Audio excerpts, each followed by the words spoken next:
All right, so today we are talking about BlockDAG, and I'm not going to do this whole video in that accent. Today we're talking about BlockDAG. DAG is a directed acyclic graph. You may be asking yourself, what is a directed acyclic graph? Well, I'm going to tell you right now. A directed acyclic graph is this.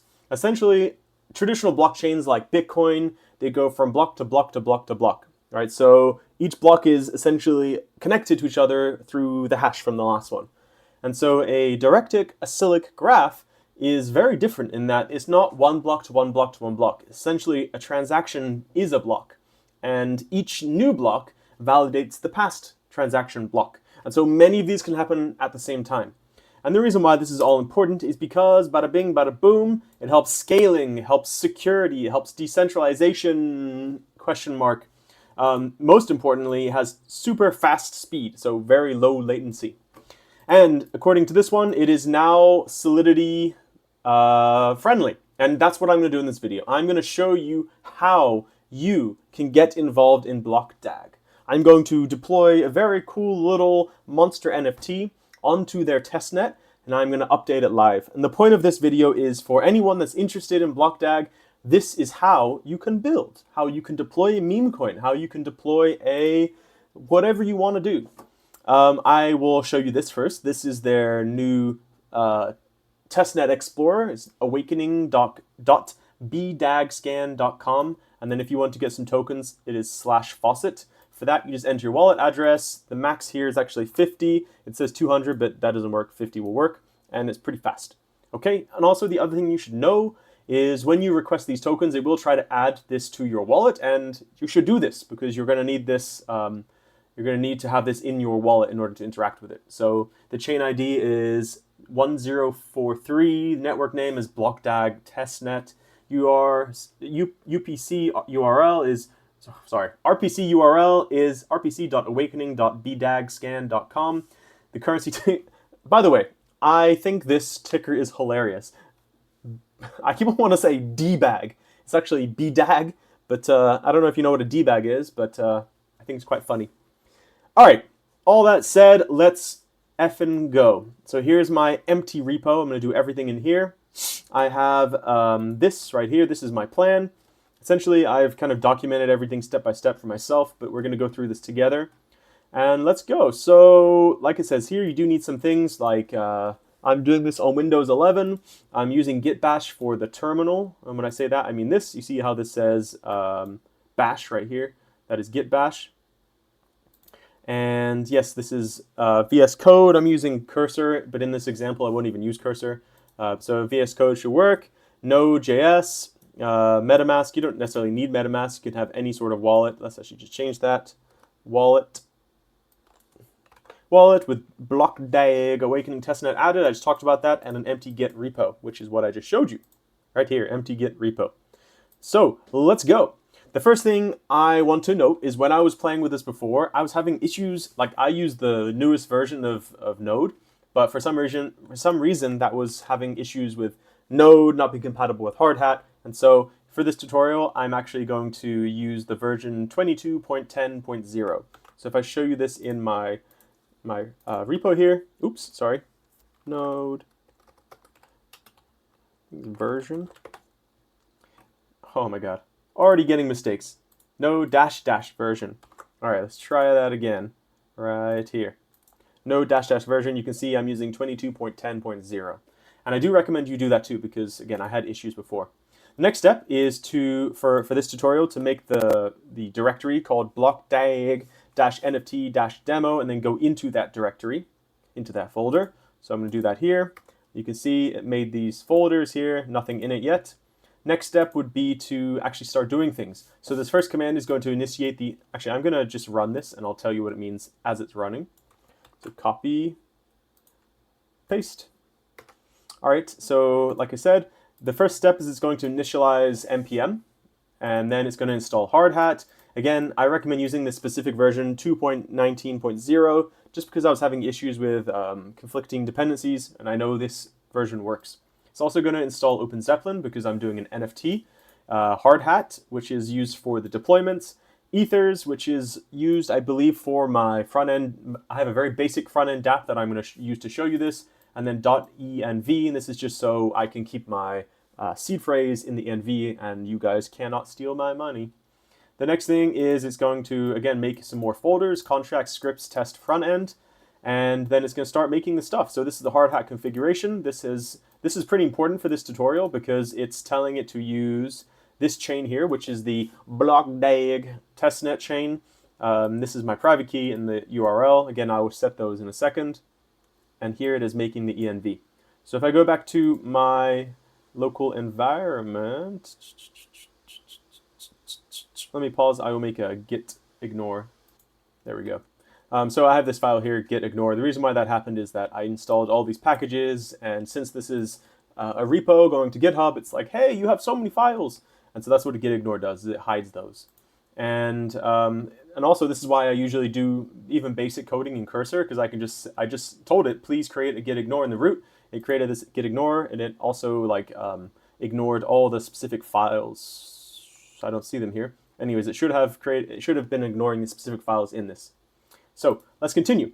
All right, the next step is this, create all files. So this is a very long one. It's gonna essentially create all the files we need to do everything. And so I'm just gonna paste all of this in one go, and then I will show you what all these files do and what they all mean. Okay, so I'm just gonna paste that in, there we go, click enter, and bada bing, bada boom, it's done. So what that did was create a front-end file. Okay, so this is what I'm gonna use later to show you this NFT in action. Okay, so just this one's really basic, has some styles here to give it some color, has the buttons, and the other stuff, like the functions. The other thing it created was these two scripts. These two are going to interact with Hardhat. You see here, Hardhat. The first one is going to deploy everything, so that's when we actually deploy our monster NFT contract. The second one is later, if we want to update it. I created a script for that too. And I think there's one more. Oh, contract, right. So this is the actual NFT that we're deploying. It is a ERC 721. This is why we installed OpenZeppelin. It has a bunch of other stuff like ownable, base, strings. These are just so that this function can run. The idea of this NFT is that it's like a monster that you can level up. It doesn't really do much, but I thought it'd be cool to show like dynamic NFT information changing because BlockDAG is so fast, and this actually works very well. Like if I did this on Ethereum, if I update my monster's health or something, it takes a long time for that to update on chain. Whereas BlockDAG, I'm going to say it the right way, BlockDAG is very fast. So that's why I chose this, because I can update the information and then very quickly you can see that it actually happened on chain. Okay, so I hope you understand that. Let's move on to the next step. Git commit. I'm actually going to do this. This is just going to push it to my repository, which I will share with you guys later if you want it. If you do want this, oh no, let's see. Did that update everything? Nope, I think it's fine. If you guys do want access to this repository, please leave a comment and I will share the link with you. Let's continue. So it's now in GitHub. Okay, and now we actually do the real stuff, actually interacting with the blockchain, the BlockDAG blockchain. First step is npx hardhat compile. And what this does is it will essentially compile the files, which means it's going to check to make sure everything's good, look for any sort of errors before it tries to deploy. And then after that, it will actually deploy. Okay, and let's run these two here. Copy, paste. Let's make this a little bit bigger. Click enter. So the first step again is going to compile. So that's what it's doing right here. And it's going to, if there's any sort of errors, it would tell me here like, you know, hey, this is out of date or that thing doesn't work. But I've already tested it, so it should be fine. Oh no, there was an error. Oh no, oh, I forgot the env. Okay, so here you go. This is why the compile is important, right? So it compiled and it says there's an error. And essentially what the error is I forgot to update my env. You see here, this is just blank stuff. So I'm going to pause the video, I'm going to update this, and then I'll try that deploy again. Okay, so let's copy that. I just updated the env. Let's copy this command one more time. Copy, paste. And this time, it should be able to deploy correctly. You can see here, injecting from env, that's what we wanted before, that was broken. Let's see, what else is it doing? So this is actually the compilation, the compiling the file. It's totally fine. Now it's doing the same thing again. It's getting my seed from my private key from the env.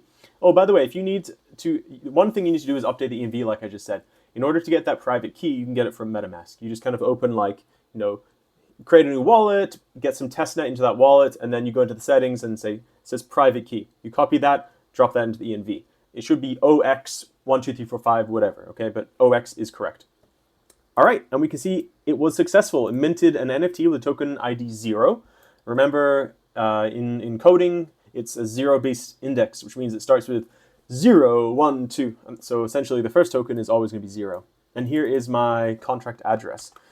And now we're going to put that contract address into the front end and into the update script. This is so we can actually run that dApp in a second, and I'll show you the NFT being updated. Oops. Oh my God, sorry. Let's just erase all that really quick. Blee blee blee blee. Stay with me. Do do do do do do do do do do do do do do. Okay. There we go. Enter. And so now everything's updated. It has that contract address. Sorry for the technical problems, but now I'm about to show you the magic happen. This is the index file I was telling you before, which has the colors and all the functions and stuff. I can just click go live. This is called live server, and that will essentially open it in here we go, in the browser. So what I will show you now is my NFT. I'll show you that it is now deployed on BlockDAG, and you can actually interact with it. I will level up the NFT. Okay, so first connect to MetaMask. I'm just gonna bum bum bum bum bum bum bum bum. Okay, connected to that. Token, remember, is 0. And then view NFT. Boom! Here is the NFT we just created. It is a cute frog monster. Okay, and what I'm going to show you next is the speed of BlockDAG. Okay, because right now it's level 1, 100 HP, 10. Also look at the size of this, okay? I created a function in the NFT to level it up. So I'm just going to sign that transaction now, and you will see, okay, so that is done, okay, leveled up. And remember this, remember the size. If I click view, boo, it has higher level, bigger. Okay, I can do that again just to show you that in action. And again, this is really just for fun, but I wanted to show you the speed of this blockchain. Watch this. Boom, that's how fast these NFTs update. Much faster than Ethereum. So, thank you for watching this video. I hope it was helpful. Hope you know a little bit more about BlockDAG and directed acyclic graphs, and also how to make a very cute monster NFT on-chain. Thank you for watching. Bye-bye. Oh, I almost forgot. If you want to support me, in the description there is a referral link to Watt Exchange. It's a really cool perp stack, so you don't need a KYC. You can trade like whatever you want. Please, if you want to support me, use that link and trade a little bit on Watt Exchange. Thank you. It would really help me. Bye-bye.